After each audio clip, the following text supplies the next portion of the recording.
கடப்பாக்கல்லில் அப்படியே தண்ணி வந்து பட்டு பட்டு உப்பு கரையாக இருக்குது பாருங்க. இந்த உப்பு கரையும் நம்மளோட டைல்ஸ் கிளீனர் யூஸ் பண்ணியே சூப்பராக க்ளீன் பண்ணிடலாம். இந்த டைல்ஸ் கிளீனரை மொசைக்கு, கிரைனட்டு, கடப்பாக்கல் இது எல்லாத்துக்கும் யூஸ் பண்ணலாமான்னு நிறைய பேர் கேட்குறீங்க. யூஸ் பண்ணலாங்க.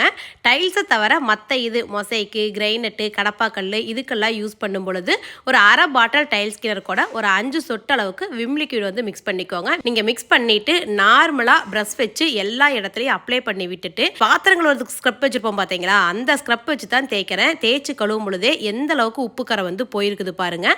அந்த லாஸ்ட்டில் மட்டும் இன்னும் கொஞ்சம் உப்பு கரை இருக்குது. அது ரொம்ப அதிகமாக உப்பு கரையாக இருந்தது. அந்த இடத்துல மறுபடியும் ஒரு முறை டைல்ஸ் கிளீனர் ஊற்றி க்ளீன் பண்ணும் பொழுதே சூப்பராக க்ளீன் ஆகிடுச்சு. நம்ம டைல்ஸ் கிளீனர் உங்களுக்கு தேவைன்னா டைரெக்டாக வெப்சைட்டில் லாகின் பண்ணி ஆர்டர் பண்ணுங்கள். வெப்சைட்டோட லிங்க் இன்ஸ்டாகிராம் பயோலையும் யூடியூப்பில் கம்யூனிட்டி போஸ்ட்லேயும் இருக்குது. ப்ரைஸ் டீட்டெயில்ஸ் எல்லாமே கமெண்ட்டில் கொடுக்குறேன். டவுட் இருந்தால் ஸ்க்ரீனில் தெரிகிற வாட்ஸ்அப் நம்பருக்கு வாட்ஸ்அப்பில் மெசேஜ் பண்ணுங்கள்.